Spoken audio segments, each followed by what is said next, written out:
Tinatanggap natin ngayon si David Daoud, Senior Fellow sa Foundation for the Defense of Democracies. Salamat sa iyong oras. Kaya ngayon, nakatuon ang lahat ng pansin sa White House.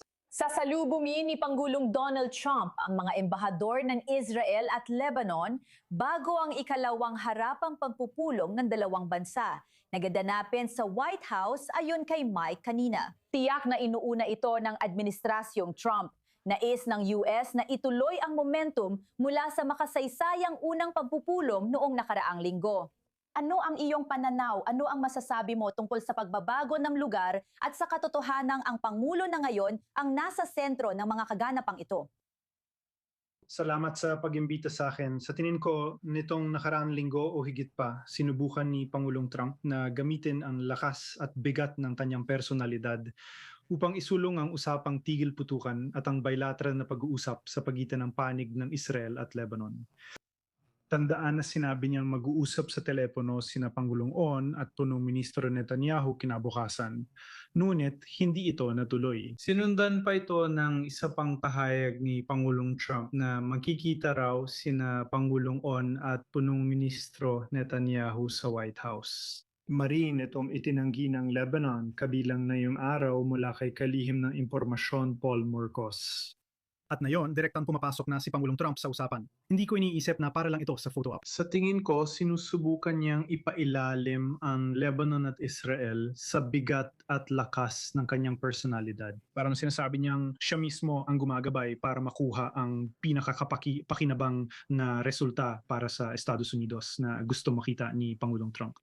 Sinisikap niyang mapawi ang alinmang pag-aatubili ni punong Ministro Netanyahu o Pangulong Rowan na pumayag sa mga kondisyon ng Estados Unidos. Sa tingin ko, isa na namang hakbang ito ni Pangulong Trump na hindi lang palabas or pagpapakitang tao, kundi para lagyan ng presyon ang magkabilang panig upang makarating sa isang kasunduan na magpapasaya sa kanya, kahit na nag-aatubili sila o matigas ang kanilang paninindigan sa kanilang mga posisyon. Bago ang pagpupulong, sinabi ng punong ministro ng Lebanon, Nawaf Salam, na hindi kayang tanggapin ng Beirut ang Israeli buffer zone sa timog ng bansa. Ito ang tinutukoy ng IDF bilang forward defense line para protektahan ang mga sibilyan sa hilagang Israel. Paano mo mapupunan ang agwat na iyon? Sa huli, para sa mga Israeli, tanong pa rin kung sino ang magdi-disarma sa Hezbollah at anong garantiya ang magtitiyak ng kaligtasan ng mga komunidad sa hilaga ng bansa. Sa kasama ang palad, sa unang tingin, ito ay isang agwat na hindi mapupunan. Tingnan mo ang ibang pahayag ni punong Ministro Nawaf Salam gaya kahapon na nagsabing hindi siya natatakot sa Hezbollah pero ayaw niyang makipagbanggaan at mas gusto niya itong iwasan. Malinaw na ipinahayag ng Hezbollah, kapwa sa 15 buwang tigil putukan at sa 40 araw ng muling labanan na sinimulan nila noong Marso 2. At mula noon, malinaw nilang sinabi na pananatilihin nila ang kanilang mga armas, wala silang balak na mag-disarma at wala rin silang balak na itigil ang pakikipaglaban sa Israel sa mas malawak na kahulugan kahit na matapos na ang kasalukuyang yugto ng labanan. Pahiwatig nilang binantaan ang pamahalaan para pilitin itong bawiin ang desisyon noong Marso 2 hinggil sa armas ng Hezbollah. Kung walang komprontasyon mula sa panig ng Lebanese laban sa Hezbollah, hindi nila ibababa ang armas nila, sabi ng Hezbollah. Para sa mga Israeli, tama lang ito. May ayaw silang tanggapin ang ganitong sitwasyon dahil ang ibig sabihin nito ay sa paglipas ng panahon, babalik ang Hezbollah sa hangganan at magtatayo ng kanilang mga posisyon sa tabi ng hangganan. At ang simpleng presensya ng LAF na kung tutuusin, naging naroon naman talaga sa rehiyon ng hangganan mula 2006 hanggang Oktubre 8, 2023. Nang sinimulan ng Hezbollah ang ikatlong digmaan sa Lebanon na tumagal hanggang Abril 16 at maaring magtatuloy pa. Naroon ng LAF at hindi yon naging hadlang sa Hezbollah para mag-armas o magposisyon sa hangganan. Kaya ang presensya lang ng LAF ang ipinapangako ng mga Lebanese ngayon, tama ba? Dahil wala pa tayong nakikitang aksyon mula sa mga opisyal ng Lebanon mula Mars sa Sham. Ano ang masasabi mo sa pilitang pagdidisarma sa Hezbollah na yung may negosasyon para sa tigil putukan? Para sa Israel, hindi sapat ang UNIFIL o LAF bilang garantiya.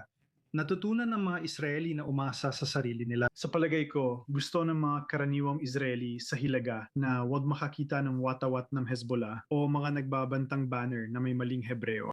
Sa kasamaang palad, ang watawat ng Lebanon sa hangganan ay hindi pa rin garantiya ng seguridad. Ang tanging bagay na makikita nila sa kabila ng blue line na mabibigay sa kanila ng pakiramdam ng seguridad at kaligtasan para makabalik sa kanilang mga tahanan ay ang watawat ng Israel sa ngayon. Marami pa ring mga tanong sa ngayon. Hinihintay natin kung ano ang kalalabasan ng susunod na round ng mga pag-uusap. Malinaw, David, na ngayon ay nakatuon ang pansin sa papel ng Estados Unidos, ng Pangulo at ng kalihim ng Estado. Gusto kong marinig ang pananaw mo tungkol sa Riyadh na yon. May mga ulat na nais ng Saudi Arabia na magkaroon ang Lebanon ng iisang posisyon sa negosasyon at dialogo sa Israel sa loob ng balangkas ng mga resolusyon ng Arab Summit at ng Arab Peace Initiative. Anong uri ng papel ang maaring ginagampanan ng Saudi Arabia dito sa realidad? Anong epekto ang maari nitong idulot? Anong impluwensya ang hawak nito? Huwag na nating kalimutan ang Arab Peace Initiative. Pagsamahin mo ito para sa amin.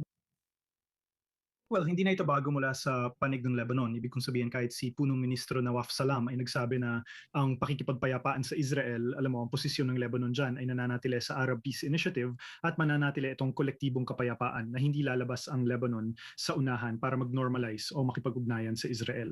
So tingin ko, sinusubukan ngayon ng Saudi Arabia na lumika ng modus vivendi sa lahat ng Lebanese. Isang tabi muna ang usapin sa pagitan ng Lebanon at Israel kung saan may hindi pagkakasunduan sa mga mahahalagang punto at subukan makamit ang pagkakaisa sa loob ng Lebanon. Mabdudulot iyon ng katahimikan sa hangganan kahit papaano isang permanenteng katahimikan. O kung hindi man permanente, kahit katahimikan man lang sa pagitan ng Lebanon at Israel. Ang tanong, magiging permanente ba ang katahimikan o mapanlinlang lang ito gaya noong 2006 hanggang 2023?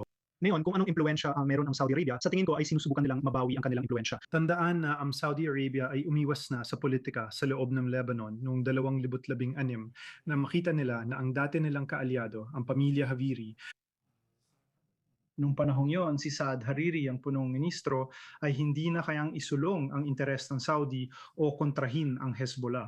Ang Saudi Arabia ay tila lumipat na sa mas maayos na pakikitungo sa Iran sa mga nagdaang taon. Pero abala rin sila sa paghahanap ng ibang kaalyado. Kamakailan, nag-uusap sila kay Nabi Hibire na bagamat kausap ng Estados Unidos, nakikita ko siyang may problema dahil madalas siyang kumikilos bilang pampolitikang panangga ng Hezbollah. Gagawin niya ang mga bagay sa politika na iniiwasan ng Hezbollah para bigyan sila ng pagkakataong makabawi. Kaya isa siyang problemadong personalidad. At hindi maganda na ginawa siyang pangunahing kausap ng Saudi Arabia sa panahong ito. Talagang problematiko ito. Pinahahalagahan namin ang iyong oras at mga pananaw. Salamat. David Dowd, live mula sa Washington. Salamat.